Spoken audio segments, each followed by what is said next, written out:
Scripthouse dictation dictated by Karthik. Tamil Senior August 2007. Ready? Starts. நண்பர்களே, நல்லறிஞர்களே, மரபுசாரா எரிசக்தி உற்பத்தியாளர்கள் மாநாட்டில் கலந்து கொண்டு மின்சார அமைச்சர் என்ற முறையில் சிறப்புரையாற்றும் அரிய வாய்ப்பினை நல்கிய உங்களுக்கு என்னுடைய பணிவான வணக்கத்தை தெரிவித்துக் கொள்கிறேன். ஒரு நாட்டின் வேகமான வளர்ச்சிக்கு இன்றைய தினம் மின்சாரம் முக்கியமான தேவையாக கருதப்படுகிறது. பல்வேறு வகைகளில் நாம் மின்சாரத்தை உற்பத்தி செய்கிறோம். இருக்கின்ற நீர் ஆதாரங்களை எல்லாம் பயன்படுத்தி எந்த அளவிற்கு அதிகமாக புனல் மின் உற்பத்தி செய்ய முடியுமோ அந்த அளவிற்கு செய்துவிட்டோம். நம்முடைய தேவையை பூர்த்தி செய்ய அனல் மின் உற்பத்தியிலும் அதிக முதலீடு செய்துள்ளோம். அடுத்தபடியாக முக்கியத்துவம் பெறுவது அணு மின் உற்பத்தி. இதற்கு அயல் நாடுகளின் உதவியும் தேவைப்படுகிறது. அணு உலையில் கசிவு ஏற்பட்டால் விபரீதமான விளைவுகளை நாம் சந்திக்க நேரிடும்.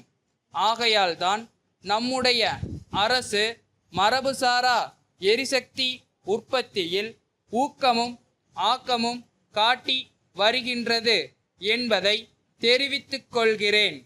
விவசாயிகளின் வீடுகளில் சாணத்தை எரிபொருளாகவும் எருவாகவும் பயன்படுத்துகின்றார்கள். எருவாக பயன்படுத்துவதற்கு முன் சாணத்தை உரிய முறையில் தயாரிக்கப்பட்ட குழியில் சேகரித்து வைத்து அதிலிருந்து வெளிவரும் வாயுவிலிருந்து மின்சாரம் தயாரிக்கலாம். பெரிய அளவில் இல்லாவிட்டாலும் அந்த வீட்டு உபயோகத்திற்கான மின்சாரத்தை தயாரித்து கொள்ளலாம் என்பதை உங்கள் கவனத்திற்கு கொண்டு வர விரும்புகிறேன்.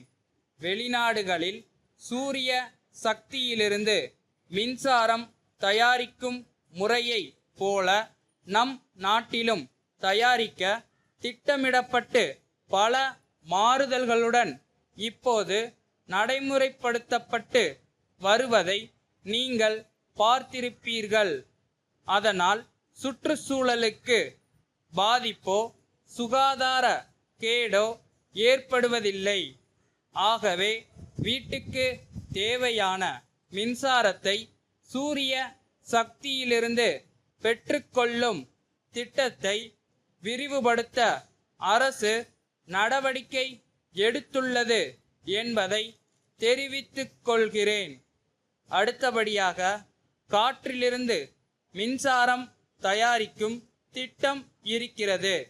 தென் மாவட்டங்களில் இத்திட்டம் தீவிரமாக செயல்படுத்தப்படுகிறது. காற்றின் வேகத்திற்கு ஏற்ப மின் உற்பத்தி இருக்கும். அதற்கு தகுந்தாற் போல காற்றாலைகள் அமைக்கப்படுகின்றன.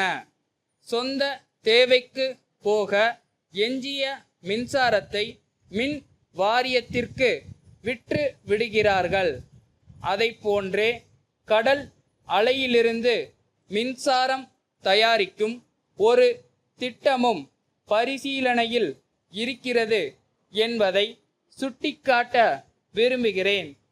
இத்தகைய திட்டங்களின் மூலம் படித்து வேலையில்லாமல் இருக்கும் இளைஞர்கள் பயனடைவார்கள். சுய தொழில் வாய்ப்பு பெருகுகிறது. செலவு குறைவாகவும் இயற்கை சூழல் பாதிக்கப்படாமலும் இருப்பதால் அரசும் அதிக அக்கறை காட்டி வருகிறது. இத்திட்டங்களை செயல்படுத்த விரும்புகின்றவர்கள் ஆங்காங்கே நிறுவப்பட்டுள்ள பயிற்சி கூடங்களில் இலவசமாக பயிற்சி பெற்று கொள்ளலாம்.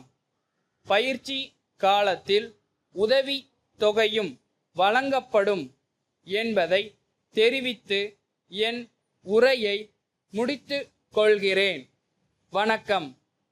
திருநெல்வேலி மாவட்ட ஆட்சி தலைவர் திரு குமரவேல் சென்னை மருத்துவ கல்வி இயக்குனருக்கு எழுதிய கடிதம்.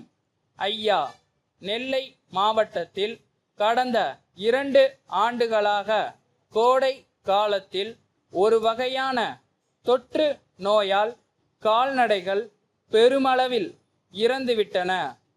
அதனால் அவற்றை நம்பி வாழ்க்கை நடத்தி கொண்டிருந்த ஏழை எளிய விவசாய பெருங்குடி மக்கள் பெரும் துயரத்திற்கு உள்ளாகி இருக்கிறார்கள்.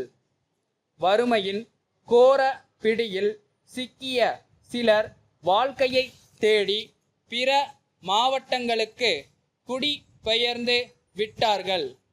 இவ்வாண்டும் அத்தகைய ஒரு நிலைமை ஏற்பட்டால் என்ன செய்வது என்று மக்கள் திகைத்து கொண்டிருக்கிறார்கள். அவர்களுடைய அச்சத்தை போக்க வேண்டியது மாவட்ட நிர்வாகத்தின் கடமையாக இருக்கிறது. கோடை காலம் நெருங்கி கொண்டிருக்கிறது. நோய் வந்த பின் தடுப்பு நடவடிக்கைகளை மேற்கொள்வதை விட வருமுன் காப்பதே சால சிறந்தது. ஆகையால் இம்மாவட்டத்திலுள்ள மருத்துவ குழுவினருக்கு உதவியாக தங்கள் கட்டுப்பாட்டில் வருகின்ற சிறப்பு மருத்துவர்கள் சிலரை அனுப்பி நோய்க்கான காரணத்தை கண்டறிந்து தகுந்த சிகிச்சை அளித்து மக்களுடைய பீதியை போக்க ஏற்பாடு செய்யும்படி அன்புடன் கேட்டுக்கொள்கின்றேன். தங்கள் நம்பிக்கையுள்ள